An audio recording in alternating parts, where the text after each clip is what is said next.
mean, I hope we respond positively. I mean, it's to be beat the way we were beat last week is embarrassing as a professional, as a man.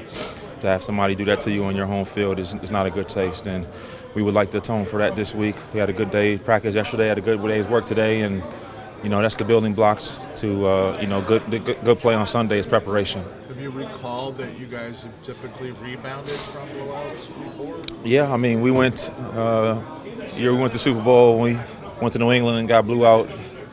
I don't know, 50 to 7 or something like that.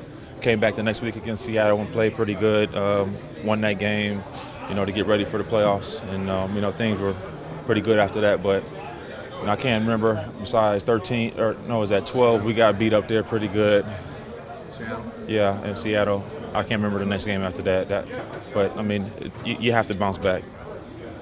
Kyler's progression has kind of been steadily upward until just had a little bit of a rough game last week. How have you seen him bounce back? Where do you see kind of his next step in his progression? Well, I mean, the thing that I love about Kyler, the way he approaches the game doesn't change. His mentality, his demeanor is pretty much the same. He's pretty even keel, and I think that serves him well. I'm pretty sure that's not the first game that he struggled with. He's been playing quarterback since he was a little kid, and you've seen what he's been able to accomplish throughout his career, and I don't see anything different from him. This is a completely different team. They haven't seen him, we haven't seen them, and it gives us an opportunity to go out there and do some good things. When you see your quarterback get emotional and kind of really upset about a loss, does that motivate you? Is that what you kind of want to see from your quarterback, is that he cares? No, I would love to see him happy after a win. That's what I would love to see. But nobody in this locker room likes losing. I don't think anybody in life enjoys losing, and if they are, you don't want them as teammates. So I don't think his feelings were much different than anybody else in that room. Was the way the team came out to play Sunday alarming to you as a veteran? No. Just in terms of being out of the playoffs, it's December. Sometimes guys don't bring it the way they should. No. I mean, sometimes there's games that you're flat in, and unfortunately last week, usually it's the offense is flat or the defense is flat or team just flat, but we were flat in too many areas last week, and that's what made it look so bad. But we know that the best way to be able to get out of that kind of funk, get that nasty taste out of your mouth, is to go out and play well against a really good football team that's right in the thick of a playoff hunt. What do you see from their defensive backs? Obviously, Fitzpatrick over there got new life from Miami, and Joe Hayden, those type of guys. Well, the first thing that sticks out is that the pass rushers, Bud Dupree and Watt and Hayward and these guys. I mean, they get after the quarterback. They stop the run. The young linebacker from Michigan's playing outstanding. He's right in the thick of it for. He's always around the football. Minka's been playing great. Joe's been playing solid too. I mean, they're a really well coached football team. They're used to having success, and and they play hard too. You see them flying around at the whistle when guys are being tackled. There's 6-7 guys running to the football, stripping the ball out. I mean, they play with a lot of passion, a lot of heart. When you were at Pitt, if I'm not mistaken, you guys shared a practice facility.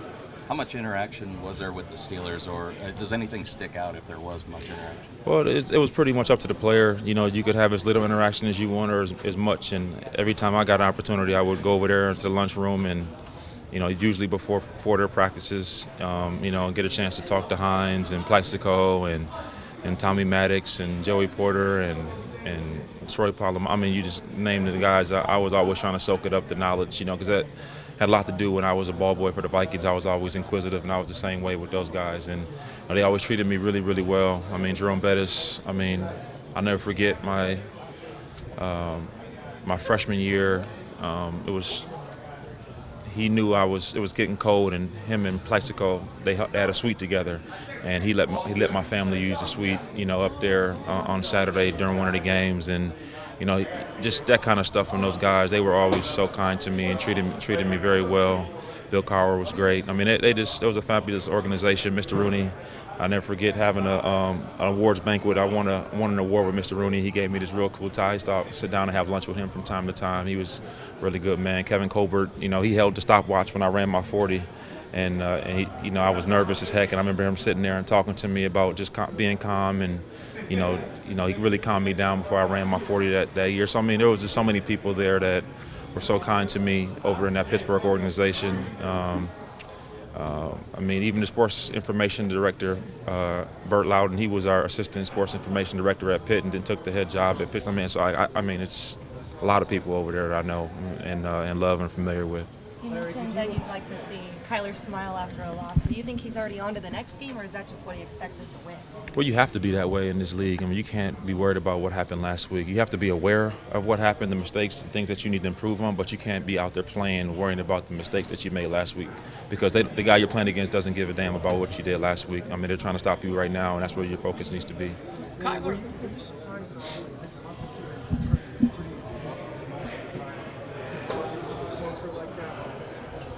No, it's not that difficult to get off schedule in this business. I mean, you have one bad play, fall out of a route. I mean, like it's easy, really easy to snowball. You know, if things are not going well. What's hard is having sustained success, and you know, we just need to get back to doing what we do well, getting the ball out of our hands, running the football. You know, having some explosives. You know, just things that really, when we're rolling up and down the field, those are the things that we're doing well. And so we just got to put last week's game behind us, and you know, this is a whole brand new challenge. You know, it's going to be a lot of Pittsburgh Steelers fans there. I mean, it's going to be things that you're not used to having to deal with that as a home game. You know, so I mean, this is going to be a unique situation, and we got to be prepared for that. Just because of the nature of the quarterback position and the leadership it entails, how hard is it? You were a young player once, you know, like Kyler coming in and having to lead a bunch of grown men on offense. How tough is that? How do you think he's handled that? Well, playing quarterback in the National Football League is the hardest thing to do in sports. You know, I firmly believe that. Not only do you have to have the physical talent and the ability to play it, but the mental things that you have to deal with, the defenses that you're dealing with, the pass rushers. You know, you go from Aaron Donald, you know, a future Hall of Famer, to Cam Hayward this week, and next week we got to deal with somebody. I mean, like every single week you have to deal with new challenges that are so different from college. And, you know, his demeanor, like I talked about earlier, serves him well. He doesn't really get too high, never really gets too low. And, you know, he just has unbelievable confidence in his ability to make throws, to be able to escape with his feet. And, you know, so the way he is, his mentality serves him well, and there's nothing I would change about him. You ever been duck hunting like their quarterback? No, never hunted in anything. only live game. We want to make sure that we practice with that focus and energy throughout the week so that can carry over throughout the game on Sunday. Vance is obviously taking a lot of heat. Is this a scheme issue, or is this players not doing what they're being taught? You know, we have to execute as players on the field for sure. You know, coaches make calls that he thinks that puts us in the best position to be successful. So us as players, we just have to go out and execute those calls and the game plan to the best of our ability. So you know, that's what we've been practicing on all week this week. Make sure that we're mastering our communications. You know, I believe that's where the mental lapse comes from, and all the breakdowns is just we're not talking to one another. And just once we able to get that down pat, obviously I know that sounds cliche, and we only have 4 games left, but we're a very young team, especially in the secondary. So a lot of these guys, you know, although they have 13, 14, 12 games under their belts, you know, it's still different for them. So I think once we get that communication down as a unit, as young safeties, and being better playing together, I think that's when this defense will definitely start meshing together for sure. Do you think this is more of a personnel issue or a scheme issue? No, neither one of them. Like I just said, we just have to execute the call. You were in the same scheme for a number of years, and as a big different one for 3 straight years. Yeah. Is that a hurdle for players when you change schemes every year? I mean, does it take a while to figure it out? No doubt about it. I mean, when we was here with same thing with Bowles, his first couple of years we gave up a ton of yards to, you know, running back screens, tight ends. But as the years start going on, people start getting comfortable keeping guys around. That's the key part. Keeping guys around that, you know, that you need to be in this system to be successful, and getting the guys that you need as well. But as you saw, as the years went on, we got better and better each and every year. And it's going to take some time on both sides of the ball for guys to get comfortable in the scheme. But I really, really do think the sky's the limit for us. We have Vance has a great game plan each and every week. It just falls down on the players, us as a unit, to make sure that we go out there and execute the game plan to our full potential. You talked about the communication and everything. Obviously, a corner, you're kind of out on the edge. Whose job does it fall to? Where's it breaking down, I guess, the communication? I mean, it's tough to just, I guess, pinpoint one area, but as a whole, it just comes down as a whole. Making sure that we know where the safety is down at when teams run and hurry up offense, making sure that we get the correct call, change of motions. There's a lot that goes on within communications. It doesn't matter. It doesn't pertain to one position.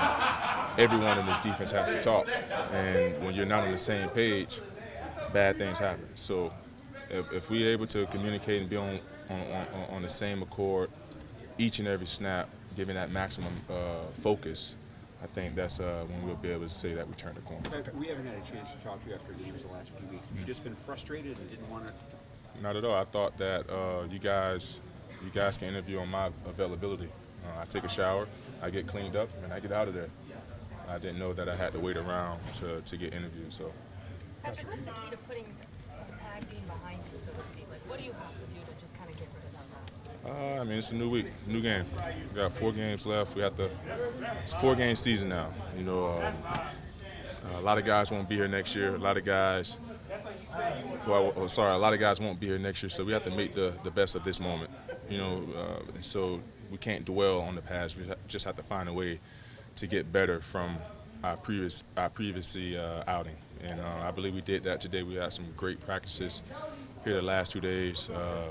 Vance, I won't say dummy the calls down a little bit, but he given us ability to play faster.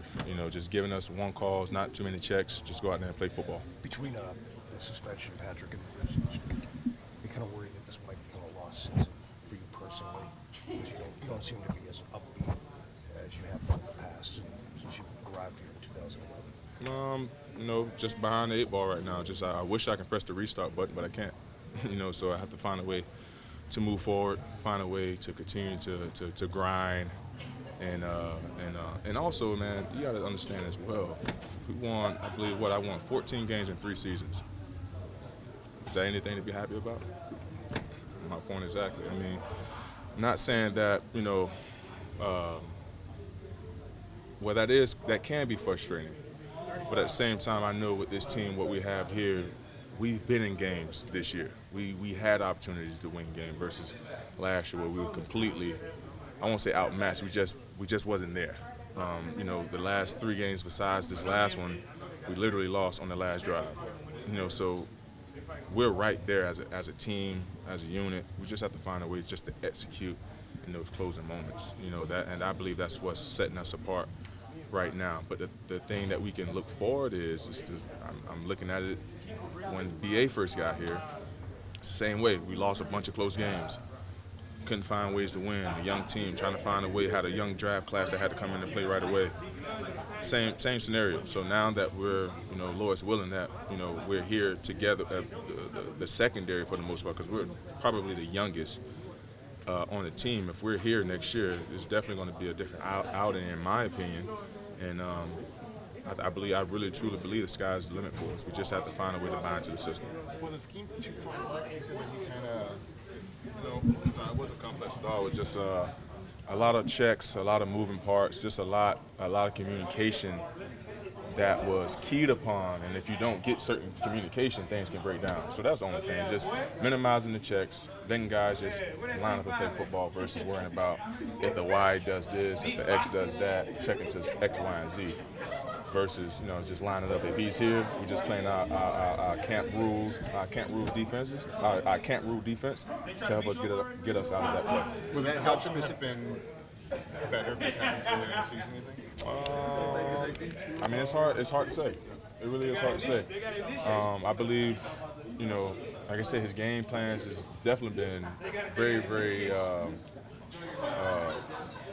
in our favor as a defense. We just find ways to not execute the call, and it just comes down to executing. So when we find a way to do that for 60 minutes, I believe we'll definitely become a much more well-rounded defense. Will making it simpler especially help the younger players? I believe so. Just letting these guys get their feet wet. Don't put too much on their plates, because that can be, when you put too much on a young guy's plate, he can almost be like a deer in headlights and start thinking about a little bit too much. And you'd be like, damn, should I make that call? Should I make this check? Did I make the right check? It's just, I believe when you make it simpler for those younger players, it definitely gives them the ability just to line up, play football, make one check, or they rip the lids call, and now we're just playing football. It was really painful. It wasn't a fun meeting on Monday. It was our first time, in my opinion, not fighting. We've had some good moments, some bad moments, but it's all been through great effort and focus and fighting and making teams beat us. But Sunday wasn't that. That's unacceptable, and we can't be that group in any phase. Where were so many guys running free in the secondary? Well, running free. Or open? Let me think. Open, I would say that. Open, yes. It's just what we were. Honestly, we didn't cover people. We didn't have great pass rush. And when they complete balls, they usually open, and you don't rush the passer. So that's a bad combination. Was there coaches who decided they needed to tear into some people this week Monday? Yeah, we coach the same every week. Every week we show up Monday, it's always a correction meeting. So whether you win by 40, you lose by 40, you fix it. So we have a we hadn't won in 5 weeks. So the emotions have been high, and that's not going to solve the problem. We have to coach better and play better. Until we do that, we're not going to win. So we can walk in and be emotional, and we can tear in the guys, but they've got us and we've got them, and we all in together, So we have to go fix it, And losing your mind and overreacting, that won't fix it. I think when guys don't demonstrate great effort, that's what you are concerned about as a coach. If you're simply not executing and not playing well, you got to go fix it. That starts with me, obviously, on defense. A couple of the guys have talked about communication, sometimes being a little off. Where's that breaking down? Is it from you to Jordan, or Jordan to, just where's that going? We've got some young guys playing. Even Sunday, we had some young guys playing that made some mistakes. And all that being said, every game that happens, we have to outrun our mistakes, and we have to make few mistakes, and that's the bottom line. It's a 10-0 game with 5 minutes to go in the first half, and we hadn't played good yet, So we have to continue to coach better and help our young kids get better weekly. Are you concerned about your job? I'm not. I've been coaching a long time in this league. I've had success, as a coach, so I'm not worried about that. That's not my call. My job is to fix the defense. In your career, how have you found your teams that you've been around respond to blowout losses? They've always responded the right way, everywhere I've been. I've been a part of a couple games like that. Even in Denver, my first year as a head coach. In Miami, we had a couple. And every team responds differently. But I think this team will respond positively. Everyone's embarrassed by what happened on Sunday. We've got to play better, and that's the bottom line. That was a good football team. They came in desperate. We didn't play desperate at all, and that's the end result. But when you don't play your best versus the best teams, that's what it looks like every week. It's NFL football, so if we don't play good against Sunday, it's going to look that way. That's a playoff team that's coming to Phoenix, so we got to play better. We've asked this question a lot this season, but it keeps happening. Why are tight ends such a problem for this defense? Well, tight ends in this league are no longer blockers. They're no longer just big guys who can't run. They're matchup pieces. So it's simply about matchups, and we got to find a way to play better with those matchups. But shouldn't that issue have been kind of solved at this point in the season? Yeah, 12 games? Absolutely. We try to solve every issue. We work every day, all day. I get here in the morning early, and I leave late at night. Not ignoring issues. So we're trying to address the issues. That's our job as coaches, and sometimes you address them and you don't get them fixed right away, but we are trying to solve every issue. Is it more? It's our job. Is that more scheme? Is it more personnel? Communication on the field? What do you think goes into it? It's got to be a combination of both. And again, it's about matchup. It's a matchup league. We have to find ways to take away tight ends. last Sunday, the tight end went for what? What's the number? You brought the tight end up. 107 in the first half. 7 for 107 in the first half, okay? He caught one ball at 2 yards. He caught one ball at 4 yards. He caught one ball at 3 yards, okay? So that's what happened, okay? And it was rack, okay? After he caught the ball, he ran for 30 more yards. So scheme issue, I don't know, player issue sometimes. Sometimes it's me. It's us. It's the coaches and players who has to play better. Where do you start though at this point? 5 losses. Where do we start? We've already started. I started yesterday. We have to, again, practice well tomorrow and practice well on Saturday and show up Sunday morning and play. That's the league. Is your team showing up motivated, or they kind of just feel like? They better, right? I mean, it's NFL football. Everyone's getting paid to play the game on Sunday, so I have no concerns about our guys playing hard on Sunday. None. Like you said, you've been around a lot of teams. You've done this for a while. Yeah. I know you probably pride yourself on being able to communicate a game plan and it being Sure. executed. Sure. Is this group different than others in some reasons? We have a young group, guys. We have a young group, okay? We're in our first year of a system. Even our veteran players have been in, a different system for the last 3 years. So it takes time, and it takes courage to live through this. It's hard times. We're going to get it fixed. And once it's fixed, no one remembers these times. But right now it's tough, So if you're not strong-willed and you don't have courage, you can't fix it. So you can't let the noise dictate your attitude, right? We have to go to work. We have to simply fix it. We have a plan here, and right now it's the first year of the plan. It wasn't going to be easy. That's why we're here, right? It wasn't fixed. That's why we're here. So we're trying to fix it, and we will. But did you expect it to be this hard? It's always hard. This hard? It's always hard. Right?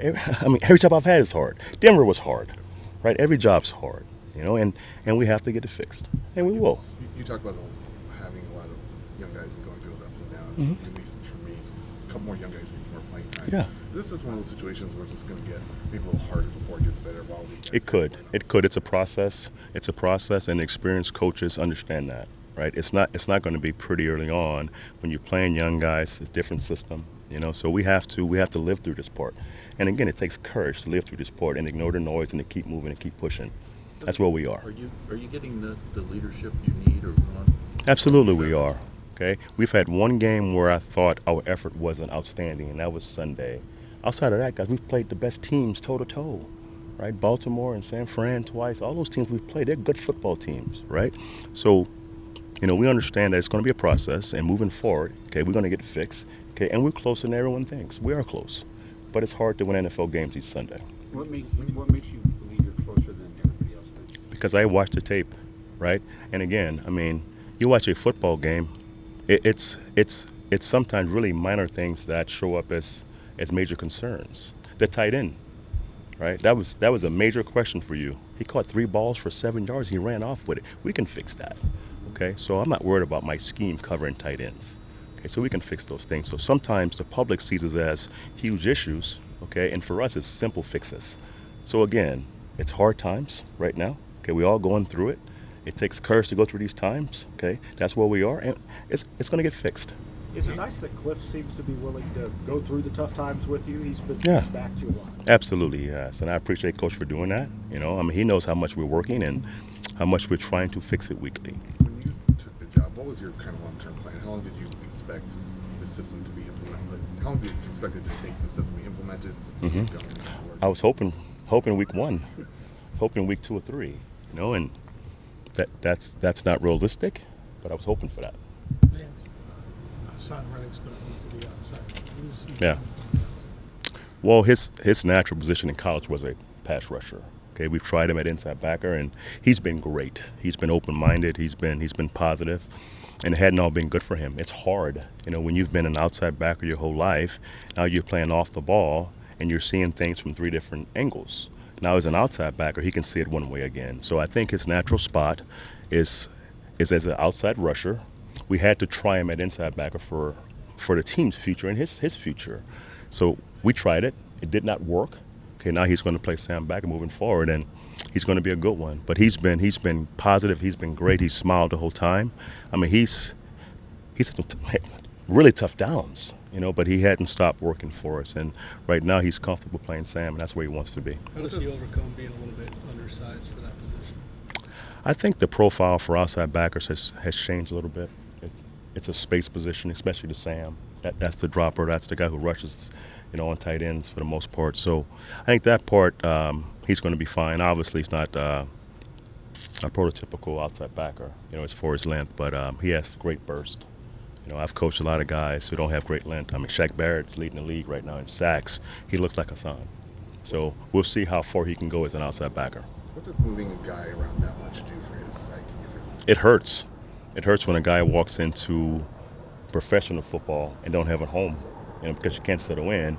And when you go from being an outside backer, seeing things one way, basically rushing and being an edge setter in the run game, to being an off-the-ball backer, having gap fits, having motions, having coverage on tight ends, having zones to play. So his world went from small to very, very big, and that's a tough transition. But I think him being a Sam backer, we'll see his body finally unlock, and you'll see why he was a first-round pick. I mean, he is an explosive athlete who has rare speed, but you couldn't see it because he was thinking so much, and his body was locked up. But hopefully, moving forward, we can unlock his body. He can play fast.